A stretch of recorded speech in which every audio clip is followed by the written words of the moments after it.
All right, let's go.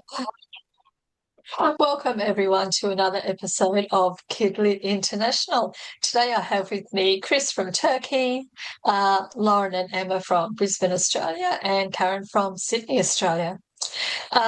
Just before coming on screen, we talked about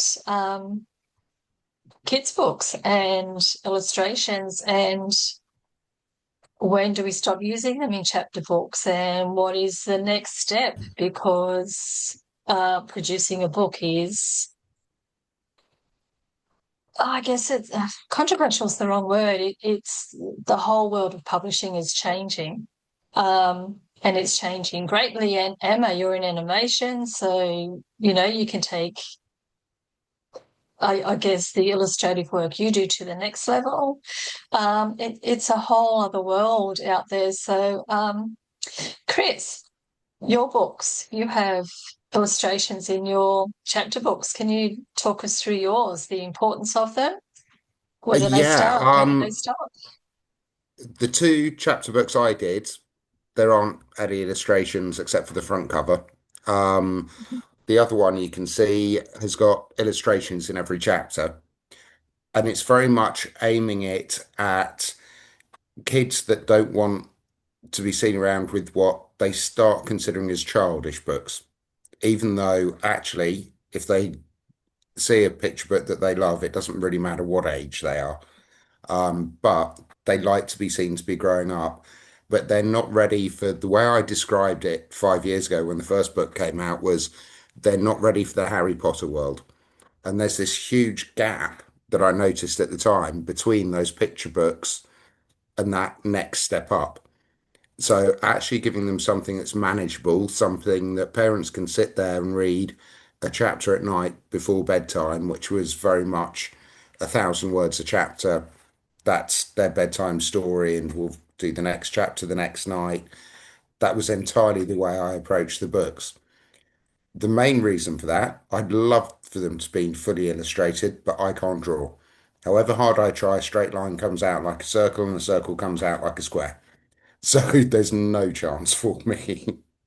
Um, and I didn't have anyone around me or really any knowledge of where to get all that illustration done. The publisher said, "Oh, don't worry about it." So kind of ignored it. I wish now I'd put some photos of the dogs in because the actual dogs in the books all exist or existed. And it would have been really cool to put the pictures in. So maybe that's an idea for later, come to think of it. But what I have managed to do is do in the music video we've done with it, is actually put some illustrations and animations in there in between photos of the dogs. So you're starting to get the best of both worlds. And it's very much a way of dragging people more into the universe because unfortunately, as we all know, it's not all about books. There's a whole world we have to build around them to get people involved. And there are people doing amazing things around the world just by going, we need to think outside the box. So coming up with a music video, why do I do these things to myself? And things like that have really worked. I won't give away what's coming at Christmas, not just yet, because it's not finished yet. But also then you've got the merchandise, and actually the merchandise all came from the front covers and looking at the cartoon dogs that have been done on the front covers and using those to expand everything. And it's going through the whole, why do we need illustrations? It's actually because it helps the rest of our marketing, but also we have to look at what age do we really want our books to be at and really judge it very carefully. What's the age range that's really going to buy in to what we've done? Are they still going to want those images or aren't they? And it's a very, very difficult guessing game, really. But now seeing people come out with, I'll put one illustration per chapter as another kind of level to jump through is really interesting. And I think it's starting to work. I'm seeing a few books coming out like that now. Mm. And it's forever evolving, isn't it? Karen, what's your experience? What are your thoughts on it? I can see from a teaching perspective why it's evolving the way it is. And also, I can see from the impact of COVID that reading levels are not what they should be. And so it is like what Chris has said, and it always has been in the classroom. There are those kids that can't read what the other kids can read, and they get to an age where they don't want to look at a picture book because that's embarrassing, and they need a book to fill the gap. So you have different levels of you have the junior fiction that goes to middle grade that moves up. My and it is it, but it's not just about getting them hooked on to.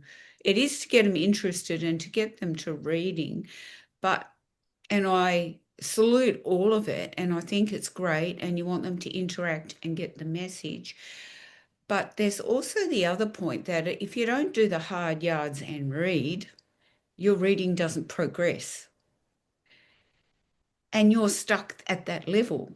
So somehow you've got to move kids along a continuum and not just go, oh, they need the pictures and they need this and that. So they'll interact with the story. But you've got to level it in so that they're going to want to read and know more about story. I hope that makes sense. You do a lot of fun things when you read aloud and that are engaging, and I find, you source songs to go with your book and you do things like that. I do that naturally and make it fun. But books are still about getting children to read. So, yes, you need the fun element. Yes, I think you need the interaction. You need all of the other things and animation and pictures and scaffolding. But eventually you would hope that the scaffolding peels away. Whether it is that they take that knowledge in a different form that leads to reading, maybe they are creating their own stories with their own things, and that's improving their reading. But essentially, to become a good reader, you need that first good book to hook you. Yeah, yeah, yeah. Absolutely. It's interesting, like, having that teaching background too. I can see where you're coming from, but also as a creator, Yeah. I can see that other side of it. So I don't know, like I said, it's Yeah. all still evolving. Yeah, it's a juggling act. Lauren, your thoughts on chapter books and illustrations, and where do we start? Where do we stop? What's the go? I think we never stop. I love it. I agree with both Chris and Karen so far. The thing I appreciate with Karen though is your teaching background, because I haven't I only have been around my children for as long as they've been in that age bracket. I haven't had to teach, say, year three for 5 years straight to sort of know the decline or the incline. But whatever makes a story interesting. So I have to do a quick plug for Adam Wallace, who he's just brought out Hat Man, and it's a book where it's not just a book. There are illustrations, but on top of the illustrations, there are QR codes where when you scan it, it comes up with an interactive experience where you have animation with a soundtrack that's with the story. And when you open the chapter book, you've got chapters for the first three, and then in the middle is a graphic novel, like a comic book, to help tell the story. So more illustrations. So for me, it's sustainability in the industry, giving more people work, more opportunity. Everyone's engaging a bit more of a community feel. But then for the child picking it up, it's a bit more exciting, because I still think, how do you compete iPad book, right? Like, so I kind of think this is a nice little way to bridge that gap, get kids excited. And any way we can, like Karen said, increase the actual reading. If illustrations helps that, I'm all for it. And that's all I got to say. Can you just expand a bit more on what Adam has done? Like you indicated that he's brought music into it. He's done other stuff. Like he has really thought outside of the book, outside of the box with his latest endeavor. Yeah, so with Hatman, this is a novel where he is well aware you can't escape kids and screens. So he's gone, well, why can't we have both together in the one? And he said, with parental, like a phone, like a parent or a guardian, reading with them, or it could be like a road trip situation where not the person in the driver's seat, the person in the passenger seat uses their phone to scan that QR code. And what comes up is a montage of different tracks, which tells the story in a different way with artists, with original music, sound engineering, animation to match. It's an experience. So when you think about it, if you're that child who your attention span may only last a couple of pages, and then all of a sudden you see a QR code, if that keeps you interested in the book, and that's another way to tell the story, I think it's such a win, and also inspiring for the kids, because the last thing I want kids to do is think writing books is illustrating or writing. Why not have sound engineering and music composing and animation, all that all packed in the one? Make it messy. Yeah, that it's a very clever collaboration that Adam has done. Emma, you're an illustrator and an animator. I'm sure you've got lots to say on this. Yeah, I'm really excited because I love the idea of mixed media being paired with books. There was a studio called Moonbot Studio that did a beautiful collaboration where they had a picture book and then it was linked to an animation. And they've also made mobile games that are linked to their storybooks as well. And that was really experimental from a couple of years back that I was really inspired by before getting into the children's book industry. And that's always something I've wanted to explore with my animation skills and how they could pair with picture books. And I've noticed some trends shifting in that direction. I am now adding QR codes because I do book layouts. QR codes are becoming part of that, whether it's to an author's website, teaching resources. And yeah, they can absolutely link to a video, an interactive website, a list of songs. Like that's becoming that there's a bit of a blurring of the lines of technology and like a physical book is that sort of developing as we go. And I have noticed that there is more graphic novels being produced. Like publishers are interested in graphic novels. That's becoming a more popular genre to produce because that's sort of kids who might find sitting with like a wall of text a bit tricky.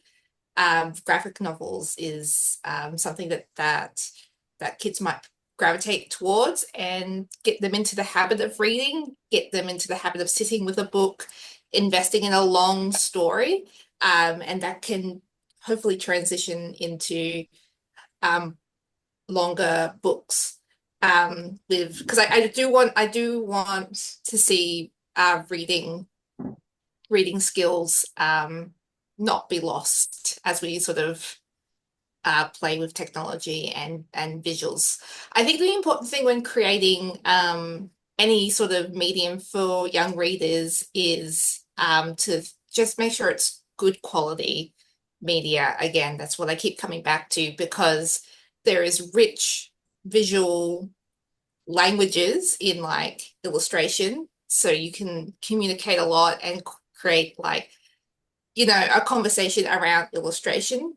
You can do the same with like creating songs, like all these like mediums, like written word, like as long as it's good quality and it's it's got those extra layers that someone who's engaging with it, a younger audience, can sort of peel back and learn and build that language, that visual language, that like that auditory language, like keep building on those skills.